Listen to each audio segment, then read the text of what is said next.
아멘. 오늘 은혜 받으실 말씀은 베드로전서 1장 1절에서 9절 말씀입니다. 베드로전서 1장 1절에서 9절 말씀, 제가 가지고 있는 성경은 376페이지, 신약성경 376페이지, 베드로전서 1장 1절에서 9절 말씀입니다.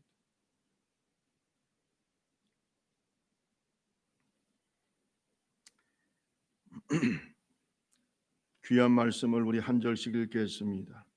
예수 그리스도의 사도 베드로는 본도, 갈라디아, 갑바도기아, 아시아와 비두니아에 흩어진 나그네 곧 하나님의 아버지의 미래하심을 따라 성령이 거룩하게 하심으로 순종함과 예수 그리스도의 피 뿌림을 얻기 위하여 택하심을 받은 자들에게 편지하노니 은혜와 평강이 너희에게 더욱 많을지어다.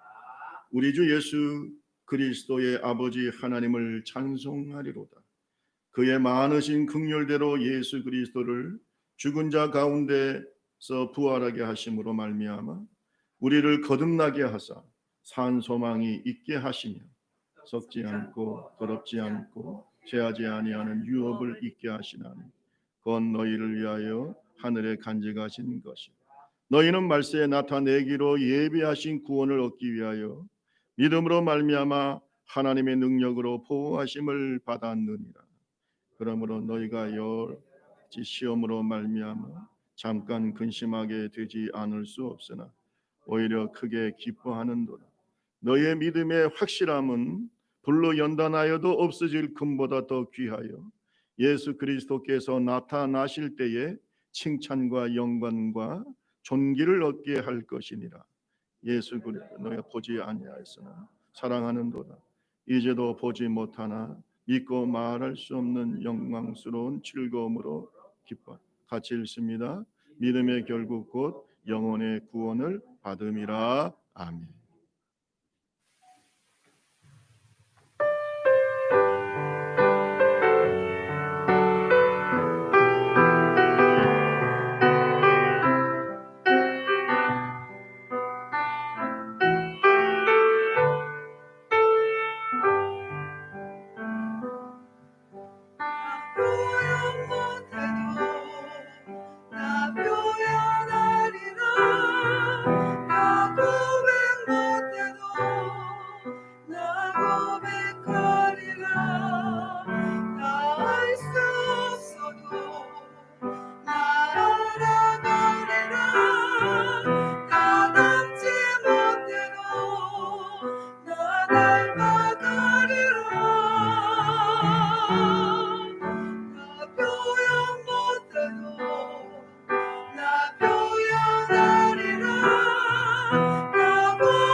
우리 감사합니다. 우리 옆 사람 뒷사람 앞 사람 한번 인사합니다. 말씀에 큰 축복 받으시기 바랍니다. 감사합니다.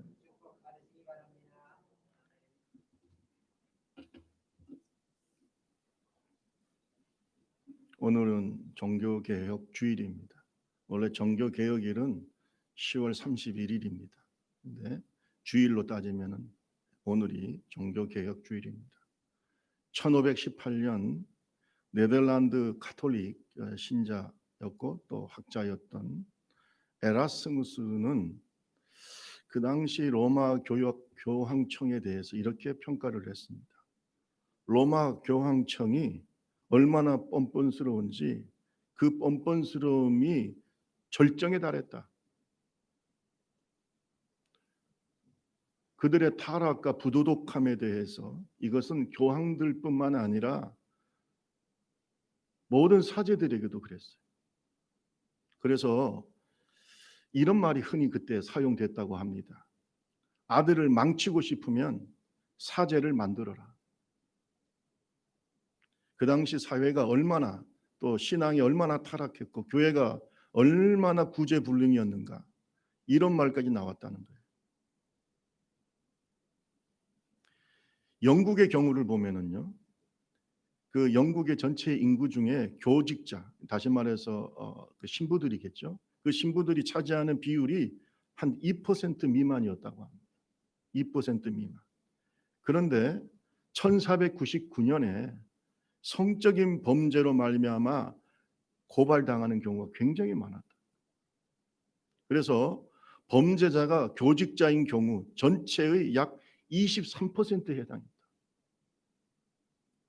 일부 사제들은 여성 고해자들, 고해 성사를 받으러 온 여성 고해자들을 성적으로 유혹하기도 하고 수천 명의 사제가 처벌두고 특히 독일의 같은 경우는 모든 사제가 거의 처벌두는 이런 엄청난 사태가 종교개혁 바로 전에 있었어요.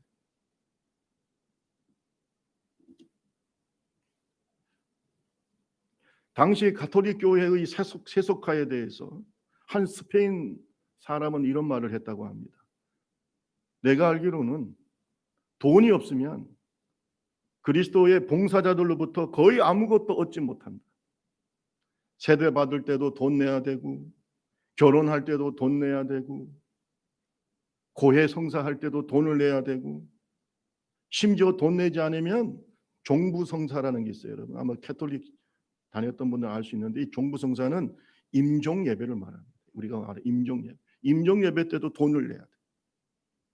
돈을 받지 않으면 교회 종도 치지 않고 돈을 받지 않으면 교회에 매장도 해주지 않고 돈이 없는 사람은 낙원에 들어가지도 못한다. 돈. 이것이 그 당시 종교개혁이 일어나기 전에 교회의 상태예요. 돈. 아주 물질만능주의가 판을 쳤던 시대입니다.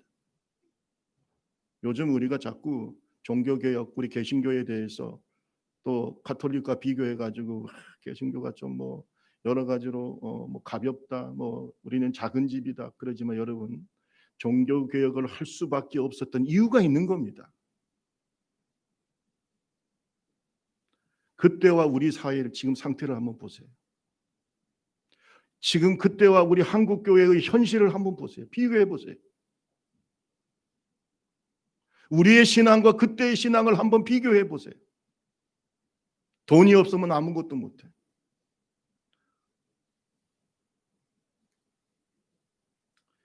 종교개혁의 결정적인 출발은 아우구스티누스 수도승이었던 사제입니다. 이 사람도 마르틴 루터가 독일의 작센주에 있는 비텐베르그 성곽 교회, 그 비텐베르크에 있는 교회에 95개 조의 토론 제목을 붙이면서부터 종교개혁은 시작됐다고 봅니다. 그때가 바로 1517년 10월 31일입니다.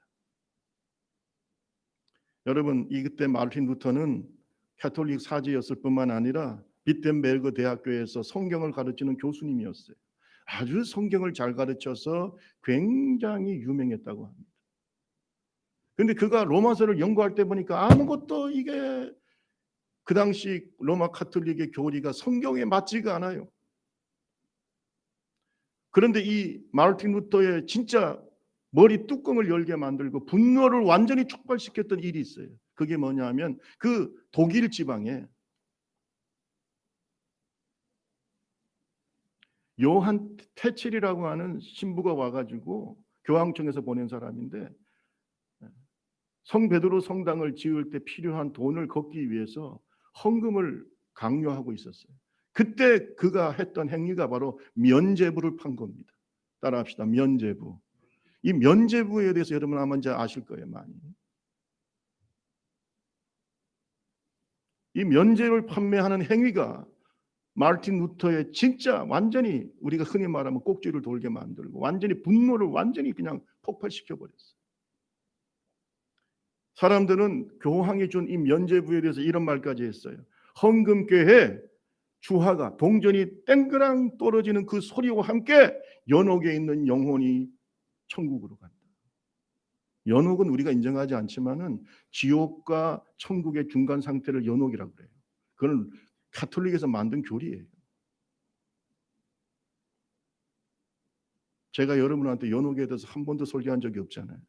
우리 개신교에서 인정하지 않습니다. 그러나 오늘도 아직도 가톨릭은 연옥을 생각해요.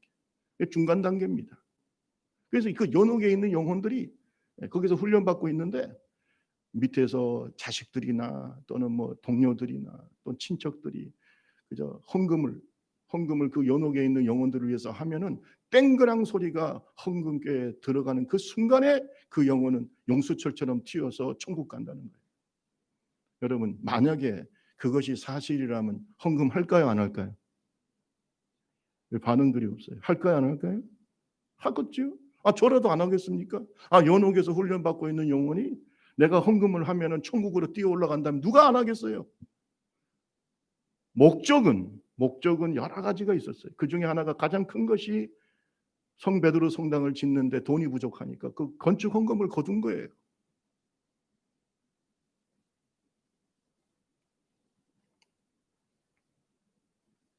그 당시 개혁자인 에라스무스는 이런 말을 했어요. 어디서나 연옥의 고통을 면제해 주는 사면장을 팔고 있다. 연옥의 고통을 면제해 주는 뭘 팔고 있다고요? 사면장을 팔고 있다. 단지 팔 뿐만 아니라 거절하는 사람들에게까지 강제로 강매하고 있다. 이게 그 당시 상황. 그런데 그 강제로 강매하고 파는 이 요한 테칠이라고 하는 신부가 굉장히 수완이 좋은 사람. 그래서 그 독일에 이 마르틴 루터가 있는 그 지역에 와가지고 이걸 막 면죄부를 팔고 있는데, 그 당시 로마서를 읽고 있던 또 가르치고 있던 이 마르틴 루터가 아니다. 사람은 의인은 믿음으로 말미암아 구원을 받는다. 따라합시다. 의인은 믿음으로 말미암아 구원을 받는다. 믿으시면 아멘. 예? 오직 믿음이에요. 뭔 돈 주서 천국행 티켓을 사는가? 이게 말이 안 된다. 그래서 분노한 마르틴 루터가 95개 항목의 토론 제목을 비텐베르그 교회 문에 붙입니다. 95개조 명제. 이것을 별명이 있어요. 이거 뭐냐면 면죄부의 효력을 규명하기 위한 반박이라고 명제가 붙었어요. 면죄부 효력을 규명하기 위한 반박. 이렇게 종교개혁이 시작이 되는데, 물론 그 전부터 존 후스라든지 또는 여러 종교개혁을 일으킬 수 있는 그런 흐름이 있었어요. 그러나 확 폭발한 것이 바로 마르틴 루터예요. 그는 면죄부를 판매하는 것과 연옥을 주장하는 것과 공로사상, 행함으로 구원받는 것에 대해서 비판하는 95개조 반박문을 용감하게 걸었는데, 여러분, 이것은 목숨을 거는 행위였어요. 내 주는 강한 성이요 방패와 병기 되시니. 할렐루야. 여러분, 오늘 우리가 불렀던 이 찬송은 마르틴 루터가 지은 겁니다. 생명을 걸고 종교개혁을 한 거예요. 그 당시 전 세계는 누가 지배하고 있어요? 유럽은 누가 지배하고 있었을까요? 교황이 지배하고 있을 때 목숨을 거는 겁니다. 파문을 각오한 거예요. 오직 성경, 솔라 스크립추라. 오직 성경, 솔라 스크립추라. 오직 은혜, 솔라 그라티아. 오직 믿음, 솔라 피데. 이 믿음을 가지고 시작한 것이 바로 종교개혁이에요. 여러분, 지금의 종교개혁 503주년이 되는 해입니다. 종교개혁은 한마디로 교회를 교회되게 하고 성도를 성도되게 하는 겁니다. 그럼 지금도 개혁돼야 돼요, 안 돼요? 한번 생각해 보세요. 우리가 기념만 하는 게 중요한 게 아닙니다. 우리 개신교회를 리포먼드 처치라고 합니다. 리포먼드. 새롭게 계속해서 개혁해야 된다. 우리의 신앙이 병들 수 있어요. 타락할 수 있어요. 로마 가톨릭이 처음부터 타락한 거 아닙니다. 로마 가톨릭은 그 뿌리가 처음에 초대교회부터 시작이 된 거 아닙니까?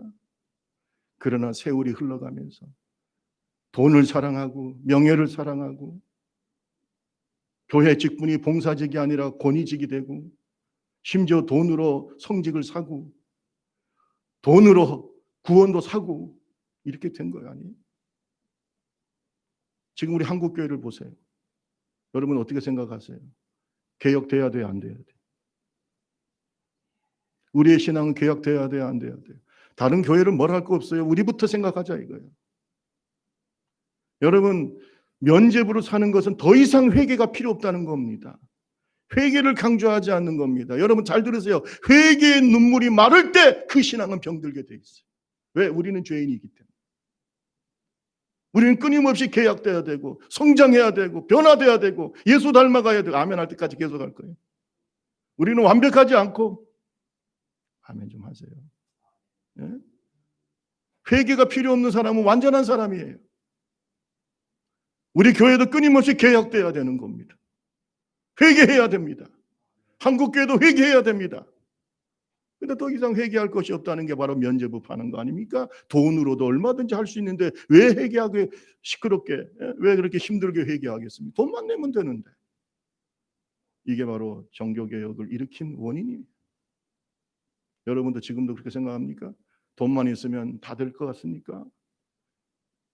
구원은 하나님께 속한 거예요. 하나님 마음에 들어야 되는 거예요. 사람들이 인정하는 것보다 더 중요한 건 하나님의 마음에 드는 거예요. 하나님은 믿음의 사람을 구원합니다. 그 믿음은 내가 생각하는 믿음이 아닙니다. 내가 생각하는 믿음의 차원이 아닙니다. 하나님이 생각하는 그 믿음의 차원에 들어가야 되는 거예요.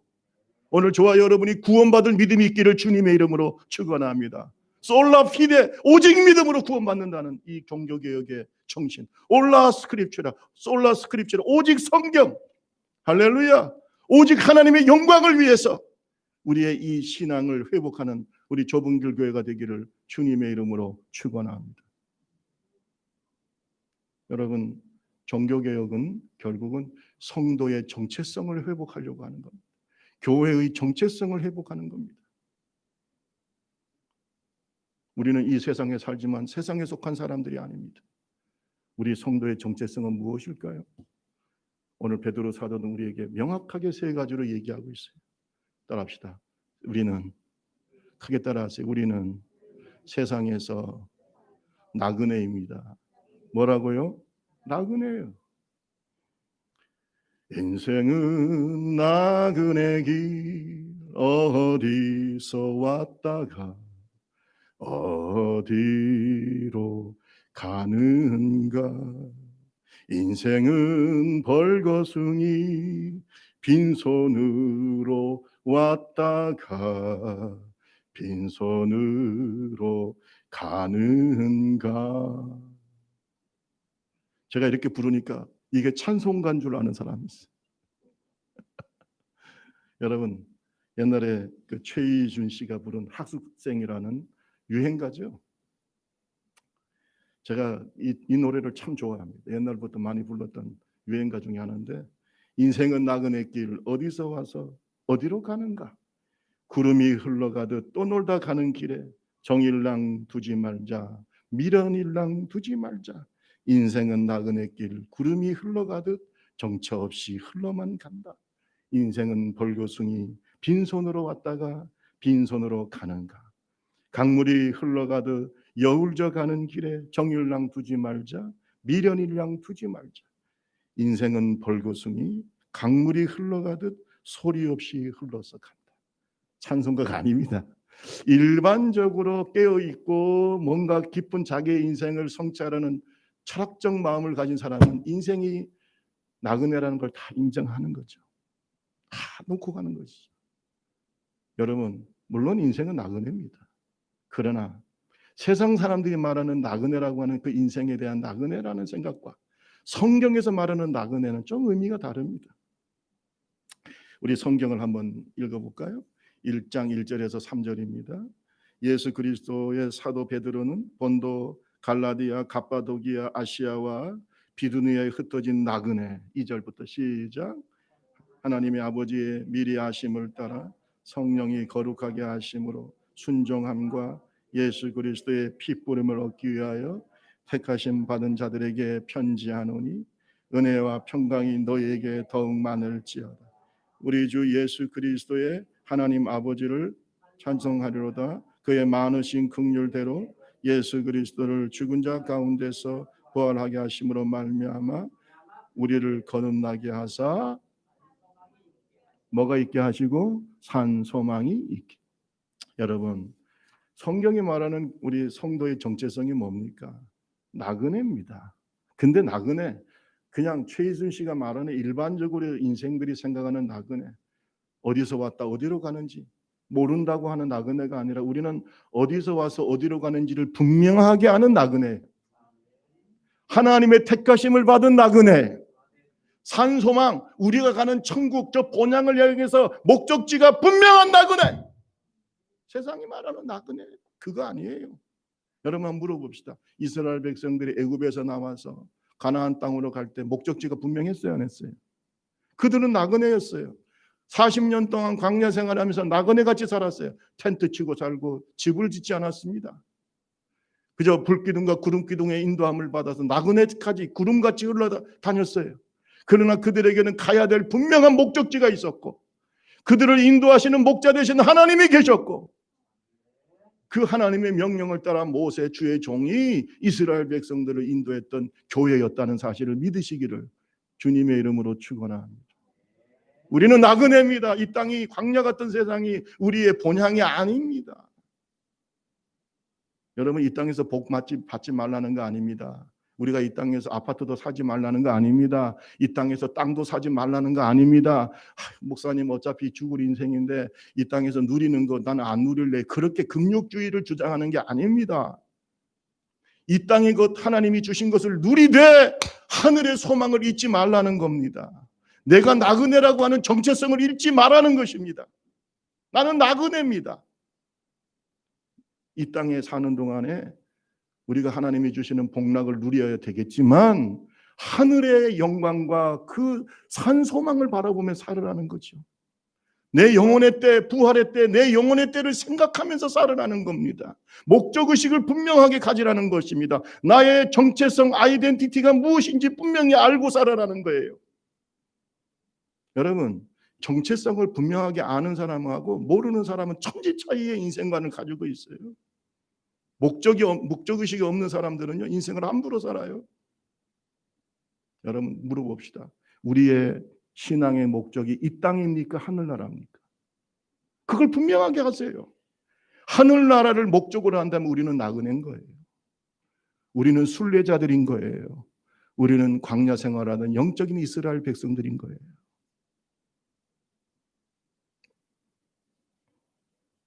베드로후서 3장 13절 14절을 보세요. 다 같이 한번 읽어봅시다. 시작. 우리는 그의 약속대로 의의가 있는 곳인 새하늘과 새 땅을 바라보도다. 그러므로 사랑하는 자들아 너희가 이것을 바라보나니 주 앞에서 점도 없고 흠도 없이 평강 가운데 나타나기를 힘써. 우리 지금 뭘 바라본다고 그랬어요? 너희가 이것을 바라보나니. 뭘 바라본다는 겁니까? 새하늘과 새 땅, 영적인 가나안 땅, 천국을 바라보고 있기 때문에 너희는 이 땅에 사는 동안에 점도 없고 흠도 없고 평강 가운데 나타나기를 힘써라. 우리의 거룩함은 여기에 있는 겁니다. 하늘의 소망을 가지고 예? 내가 나그네의 힘을 생각하면서 사는 사람은 절대로 세속화되지 않아요. 이 세상에서 내가 가진 것에 대해서 그것 때문에 행과 불행을 느끼지 않습니다. 행복과 불행은 소유에 있는 것이 아니라 관계에 있는 것입니다. 따라합시다. 행복과 불행은 소유에 있지 않고 관계에 있다. 하늘의 소망을 가진 사람은 항상 구름기둥과 불기둥이신 성령의 인도함을 받는 하나님의 종들이에요. 오늘날 한국교회에 세속화는 우리의 관심을 하늘에 두는 것이 아니라 땅에 두면서 우리의 시선이 땅으로 향하고 있기 때문에 그렇습니다. 그것이 바로 종교개혁이 일어나기 전에 돈을 추구했던 그 당시 교회의 모습이에요. 기억하시기를 바랍니다. 두 번째로 베드로 사도는 우리에게 우리의 정체성을, 성도의 정체성을 뭐라고 합니까? 따라합시다. 예수님을 사랑하는 제자. 누구를 사랑한다고요? 예수님. 여러분, 세상 사람들은 우리를 뭐라 부릅니까? 크리스천이라고 합니다. 한번 따라합시다. 크리스천. 외국에 나가면 Are you Christian? 당신은 크리스천입니까? 많이 물어봐요. I'm Christian. 예, 나는 그리스도인입니다. 이것이 우리의 정체성이에요. 여러분, 그리스도인이라는 말이 무슨 뜻입니까? 제자라는 겁니다. 누구의 제자요? 예수님의 제자. 이게 우리의 정체성이에요. 그런데 베드로 사도는 이렇게 얘기하고 있어요. 제자는 제자인데 1장 8절에서 9절. 베드로의 말에, 이 베드로 사도의 말에 정말 저는 은혜 받습니다. 1장 8절에서 9절. 우리 다 같이 한번 읽어보겠습니다. 시작. 예수를 너희가 보지 못하였으나 사랑하는도다. 이제도 보지 못하나 또 말할 수 없는 영광스러운 즐거움으로 기뻐하니 믿음의 결국 곧 영혼의 구원을 받으리라. 여러분, 영혼의 구원을 받는 자의 특징이 있다. 참된 성도의 특징이 있다. 참된 믿음의 특징이 있다. 그것은 뭐냐? 예수님을 비록 보지 못했지만 믿음으로 보고 사랑한다. 너희는 예수를 보지 못했잖아. 사실 여러분, 베드로는 예수님 봤어요, 안 봤어요? 지금 이 베드로 전서를 기록했던 이 베드로는 예수님을 정말로 3년 반 동안 가장 가까이에서 경험했던 사람이에요. 예수님과 함께 변화산에 올라갔어요. 예수님과 함께 야이로의 딸도 살리셨어요. 예수님의 십자가의 현장도 보았고 예수님의 부활 사건에도 40일 동안 함께 있으면서 예수님의 부활을 경험했고 예수님의 승천도 경험했던 사람이 베드로입니다. 베드로에게 예수님은 말씀하십니다. 야 시몬 베드로야, 네가 이 모든 사람들보다 나를 사랑하는가 하고 주님의 음성을 직접 들었던 사람이 베드로입니다. 수제자 베드로. 예수님을 직접 보고 직접 만나고 직접 경험하고 예수님을 사랑했던 베드로. 근데 베드로가 감격하는 것은 뭐냐면 이 베드로서를 받는 성도들은 너희는 예수님을 직접 경험하지도 못했고 직접 보지도 않았지만 믿음으로 보는 것처럼 믿음으로 보고 사랑한다. 예수를 너희가 보지 못하였으나 뭐 한다고요? 물어봅시다. 여러분 예수님 사랑하십니까? 다시 묻습니다. 여러분은 예수님을 사랑하십니까? 이것이 믿음의 역사요, 성령의 역사예요.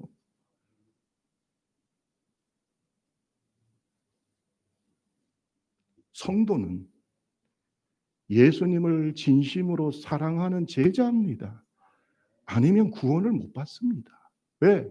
너희가 믿음으로 예수님을 사랑하기 때문에 그 믿음의 결국인 구원을 받는다는 거예요. 여러분, 믿음의 길은 좁은 길이지 넓은 길이 아니에요. 교회를 다닌다고 구원받습니까?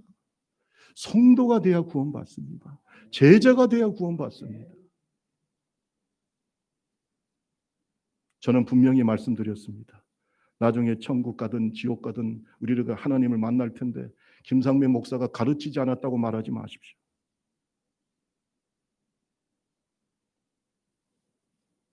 예수님을 사랑해야 됩니다. 그 사랑의 정도가 우리의 믿음의 정도인 겁니다.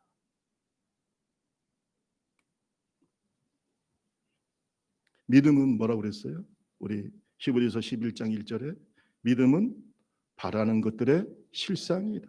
실상이라는 말은 실물이라는 겁니다. 마치 실물처럼 본다는 겁니다. 믿음은 바라는 것들의 뭐라고요? 실상.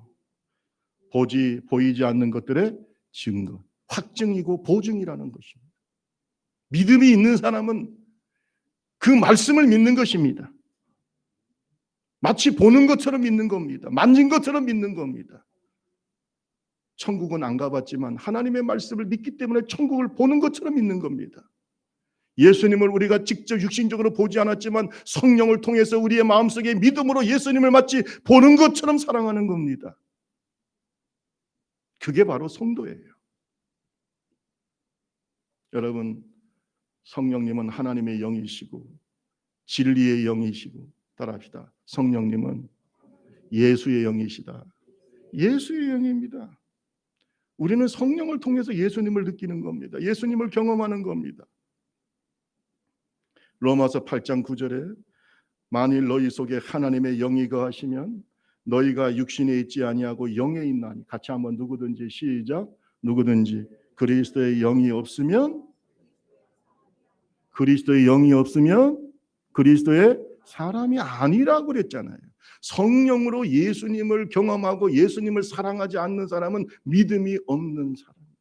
한번 생각해 보세요. 실상도 모르고 실상도 경험하지 못한 사람이 어떻게 그 대상을 사랑할 수 있고 믿을 수 있겠어요? 그건 불가능한 얘기예요. 내가 경험하고 느꼈기 때문에 믿고 사랑하는 거 아닙니까? 성령을 통해서 우리는 허상을 사랑하는 거 아닙니다. 허상을 믿는 것이 아니라 실상을 사랑하는 것이고 실상을 믿는 것이고, 그분이 바로 우리를 위해서 십자가에서 피아물을 쏟아주신 하나님의 아들 예수인 겁니다.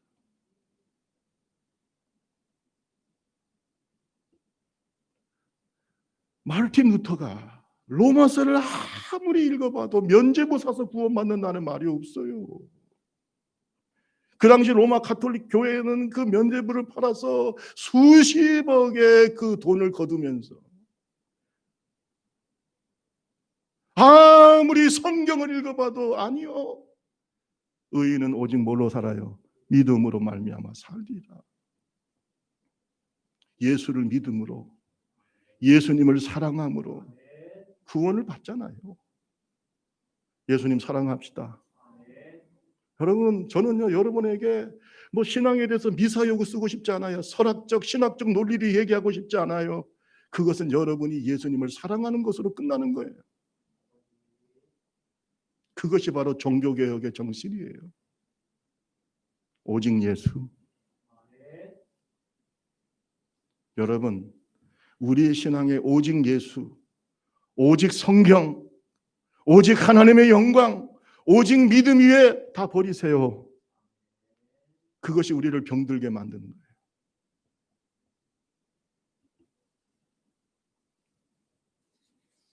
예수님은 요한복음 16장 13절에서 14절 말씀에 성령님을 진리의 성령이라고 말씀하시면서 이 성령이 내 영광을 나타내고 내 것을 가지고 너에게 알린다고 분명히 말씀하고 있어요. 그래서 이 성령을 예수님의 영이라고 하는 거예요. 예수님의 영이신 성령을 충만히 받을수록 우리의 영적인 정체성은 더 분명해지고, 예수님을 더 사랑하게 되고, 예수님을 더 깊이 경험하게 되고, 예수님을 더 닮아가게 돼요. 우리 옆 사람하고 얘기해서 성령 충만합시다. 성령 충만은 예수의 영으로 충만한 거예요. 그건 감정적인 얘기만 아니에요. 그거는 지식적이고 대단히 의지적인 겁니다. 전인격적으로 주님을 사랑하고 경험하는 것이 성령 충만이에요. 성령 충만에 대해서 오해 없으시기 바랍니다. 대단히 감정적으로만 얘기합니다. 정말 잘못이에요. 박헌근 장모님처럼 예수를 너무나 사랑해서, 교회를 너무나 사랑해서 그를 위해서 죽을 수 있는 것이 바로 성령 충만이에요.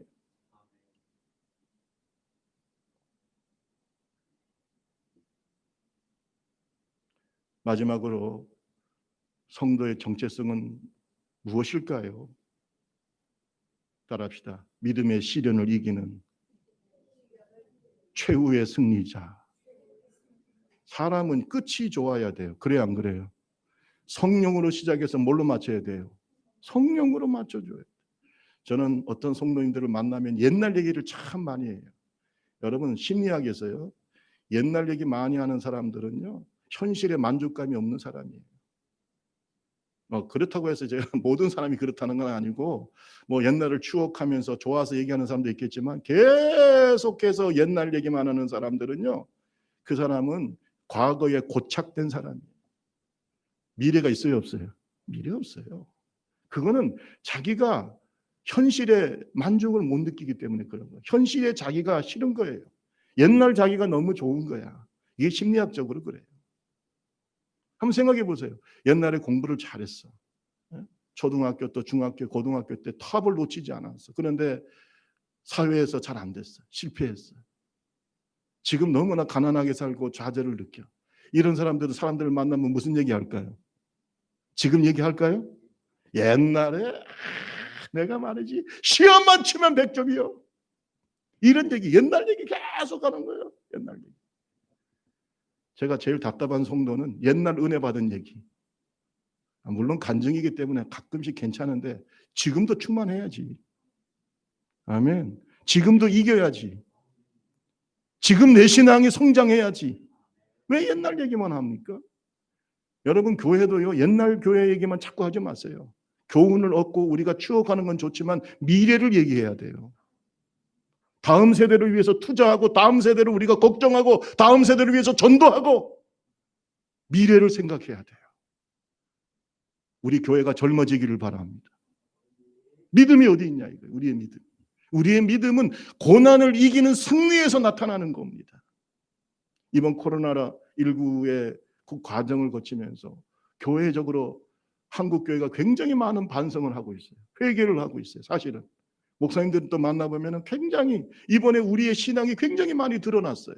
이 코로나19라고 하는 이 엄청난 사태, 아직도 해결이 안 되고 있는 팬데믹이라고 하잖아요. 전 세계적으로 감염되어 있는 이러한 답답한 현실 속에서 많은 사람들이 직업을 잃었어요. 직장에서 쫓겨났어요.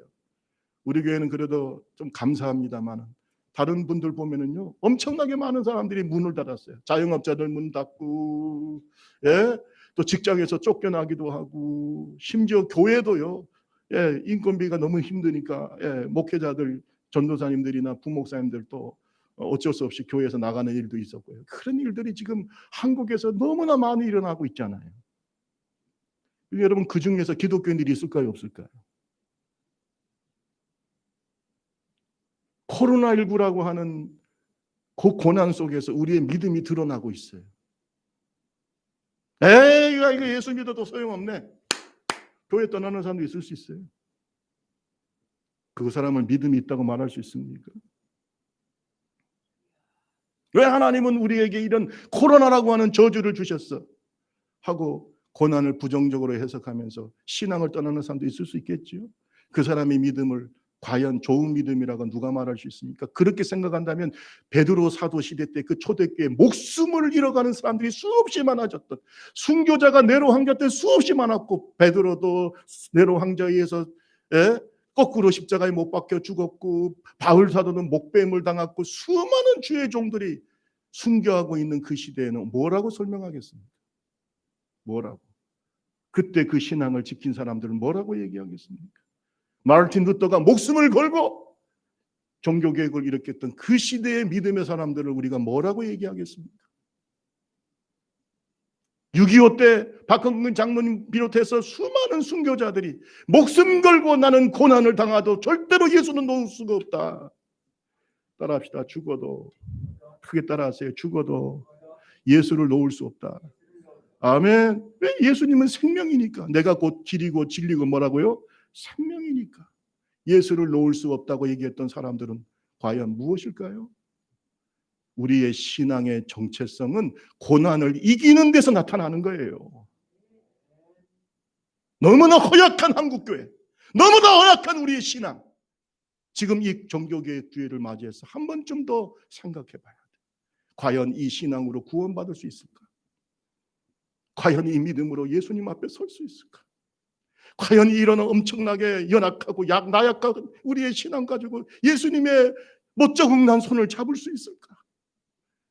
생명 걸고 종교개혁을 일으켰던 마르틴 루터의 얼굴을 보며 목배임을 당했던 바울 사도를 보며 거꾸로 십자가에 달렸던 베드로를 볼 수 있을까? 이 신앙이 박헌근 장로님 같은 순교자의 얼굴을 볼 수 있을까?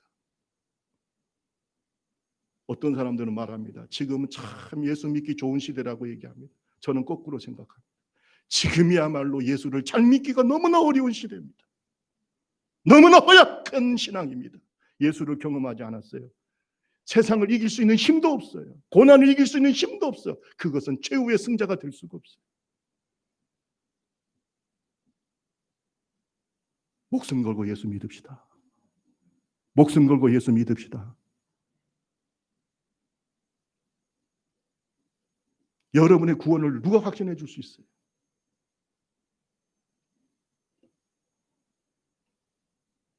(1장 6절에서 7절을) 봅시다. 우리 다 같이 한번 읽어볼까요? 1장 6절에서 7절. 그러므로 다 같이 읽습니다. 시작. 그러므로 너희가 이제 여러 가지 시험을 말미 잠깐 근심하게 되지 않을 수 없으나 오히려 크게 기뻐하는도다. 너의 믿음의 확실함은 불로 연단하여도 없어질 금보다 더 귀하여 예수 그리스도께서 나타나실 때에 칭찬과 영광과 존귀를 얻게 할 것. 예수님은 똑바로 십자가를 지셨지만 나 같은 죄인은 예수님처럼 똑바로 십자가에 달릴 자격이 없습니다.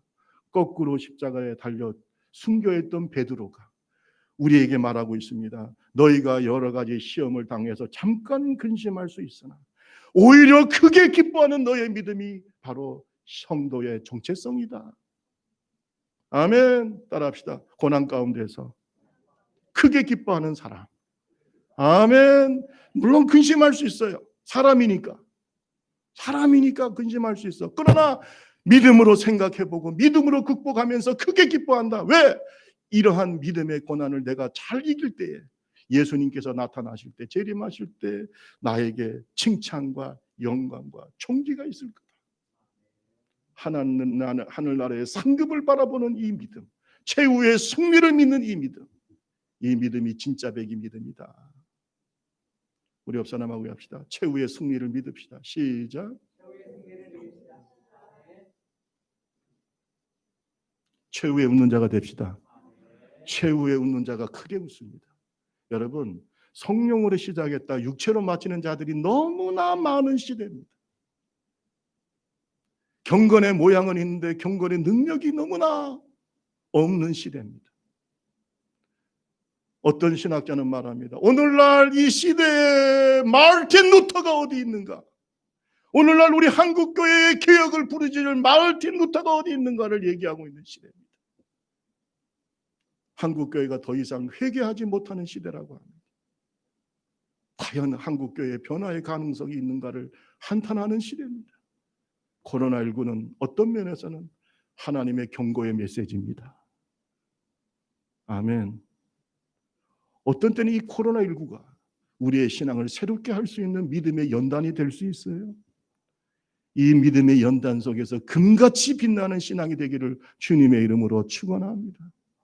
이 믿음의 연단이 우리의 영혼의 불순물을 빼기를 원합니다. 우리의 믿음의 불순미를 제거하는 신앙의 연단이 되기를 원합니다. 예수님 사랑합시다. 다른 거 없잖아요. 신앙은 관계입니다. 예수님 사랑합시다.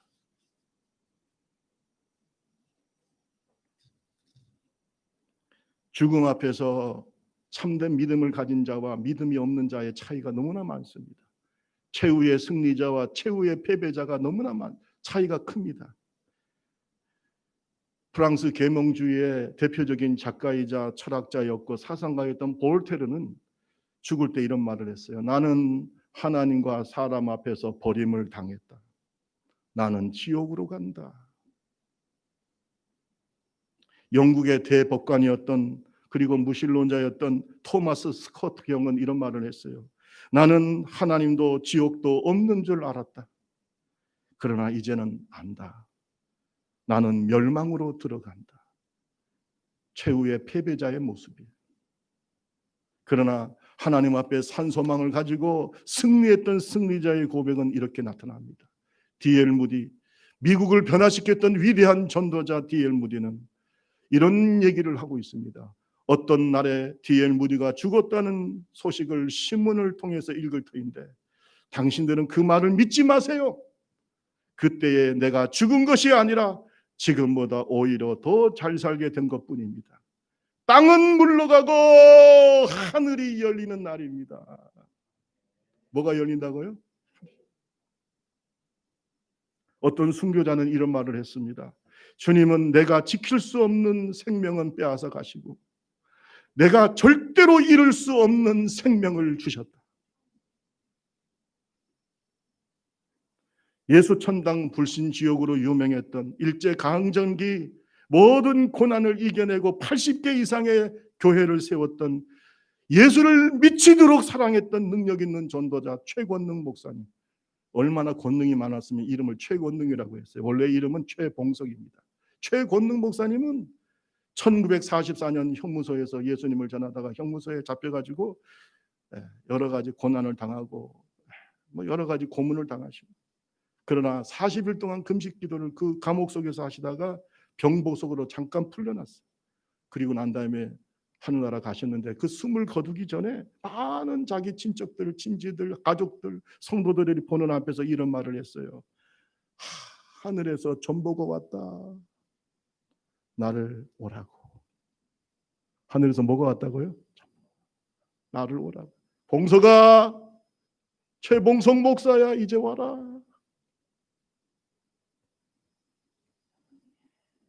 여러분은 어떤 음성을 듣기를 원하십니까? 저와 여러분은 최후의 어떤 고백을 하기를 원하십니까? 믿음의 고백을 할 수 있는, 승리의 고백을 할 수 있는 최후 승리자가 됩시다. 교회는 끊임없이 개혁돼야 됩니다. 우리의 신앙은 끊임없이 새로워져야 돼요. 회개의 눈물이 없고 회개의 눈물을 잃어버린 교회와 성도는 이미 죽어있는 자들입니다. 성도인 우리는 이 세상에서 하나님께 택함을 받고 영원한 본향을 향해서 나가는 목적지가 분명한 나그네입니다. 예수님을 사랑하는 제자들입니다. 그리고 믿음의 시련을 끝까지 참고 이기는 최후의 승리자들입니다. 우리 다 같이 찬송가 찬양집 199장 찬송하신 후에 우리 함께 기도하겠습니다. 199장.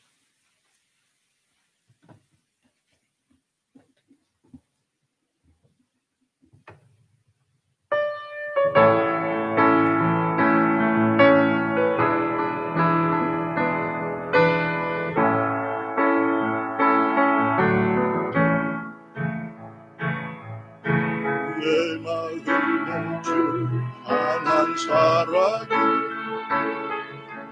나의 마음에 주가 있을지라 나의 눈에 주의 눈빛을 주소서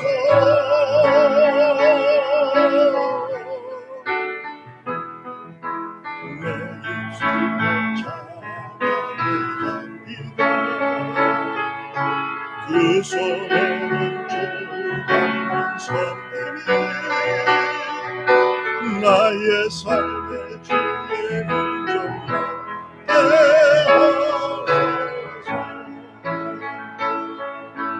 하나님의 사랑이 영원히 함께 하나님의 사랑이 영원히 함께하리 십자가의 길을 걷는 자 순교자의 삶을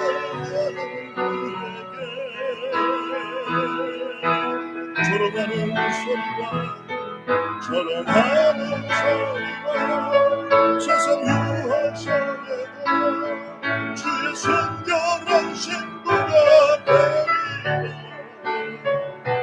내 생각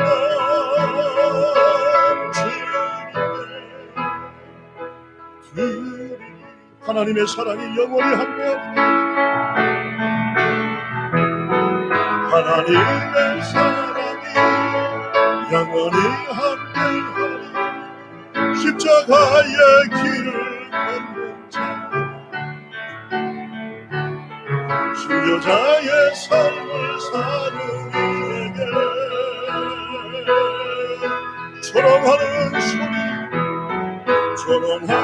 소리가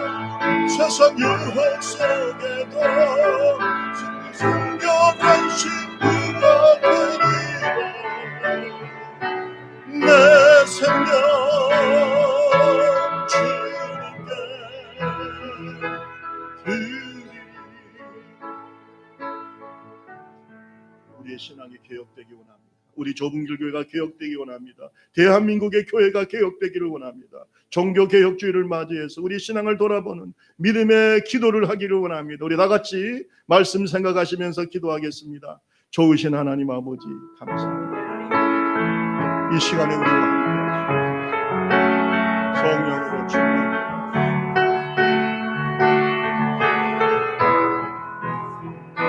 주여 회복시켜 주시고 성령으로 충만케 하옵소서. 주를 사랑하지 않는 자는 저주를 받을지 주님을 사랑하는 제자들 택함을 받은 천국을 향해서 나아가는 나그네의 힘을 깨닫게 하여 주시옵소서.